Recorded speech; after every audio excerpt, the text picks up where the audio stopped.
Hi, this is doctor Jendra. இப்போ நான் பேச போகிற விஷயத்த உங்கள் ஃப்ரெண்ட்ஸ் கிட்ட மட்டும் இல்லாமல் உங்கள் ஓன் ஃபேமிலி, ஈவன் உங்கள் தூரத்து ரிலேட்டிவ்ஸ் கிட்ட கூட ஷேர் பண்ண வேண்டிய விஷயத்த தான் நான் இப்போ உங்ககிட்ட பேச போகிறேன். ஸோ இது முழுக்க முழுக்க பேஷண்ட்ஸோட அறியாமை. அப்படி இல்லைன்னா இதே பேஷண்ட்ஸ் சின்ன குழந்தைங்க அப்படின்னா அவங்களோட அப்பா அம்மாவோட அறியாமை. இப்போ என் ஹாஸ்பிட்டலுக்கே ரீசெண்டாக என்னை பார்க்க வந்த ஒரு பேஷண்ட்டோட எக்ஸாம்பிளே நான் சொல்கிறேன். ஒரு 20 வயசு பையன், அவனோட ரைட் ஹேண்டு, சார் கை ரொம்ப வலிக்குது சார் அப்படின்னு இந்த மாதிரி ஒரு நாட்டுக்கட்டு போட்டு வந்தான். அடிப்பட்டு எத்தனை நாள் ஆச்சு அப்படின்னா 45 நாள் ஆச்சு சார் அப்படின்னு சொன்னான்.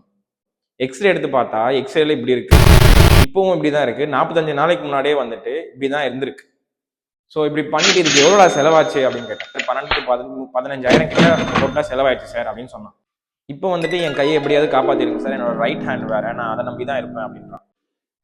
எப்பவுமே ஒன்று தெரிஞ்சுக்கோங்க, இப்போ ஒரு ஃப்ராக்சருக்கு சர்ஜரி நெசசிட்டி அப்படின்னா அது உடனே பண்ணுறதுக்கும் 1.5 months 2 months 1 monthக்கு அப்புறம் பண்ணுறதுக்கும் நம்ம ரிசல்ட்டே வந்துட்டு வேற மாதிரி தான் இருக்கும். இந்த மாதிரி லேட்டாக ஆப்ரேட் பண்ணுறதுனாலையோ இல்லை நாட்டுக்கட்டுக்கு போயிட்டு அதுக்கப்புறம் வந்து நம்மகிட்ட ஆப்ரேட் பண்ணுறதுனாலையோ நல்ல ரிசல்ட் வரதில்லை. நம்ம க்ளோஸ்டாக பண்ணுற ஆப்ரேஷன் கூட ஃப்ராக்சர் சைட்டை ஓப்பன் பண்ணி, அதாவது கத்தி வச்சு கிழிச்சு அதுக்கப்புறம் தான் ஆப்ரேஷன் பண்ணி ஃபிக்ஸ் பண்ணுற மாதிரி இருக்குது. சில டைம் வேற இடத்துல இருந்து கூட எலும்பு வைக்கிற மாதிரிலாம் இருக்கும். இதனாலையும் வந்துட்டு பார்த்தீங்கன்னா நிறைய காம்ப்ளிகேஷன்ஸும் வரதுக்கான வாய்ப்புமே இருக்குது. So again and again fracture சைட்லேயே போயிட்டு க்ளோஸ்லேயே பண்ண ட்ரை பண்ணோம். இதோட ரிசல்ட் இதுதான்.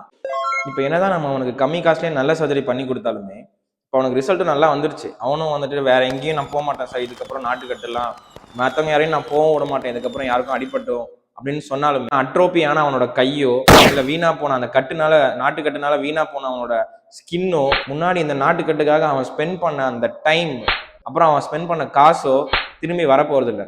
ஸோ ப்ளீஸ் இது எல்லாருக்கும் ஷேர் பண்ணுங்க. Trust the professionals, not the quakes.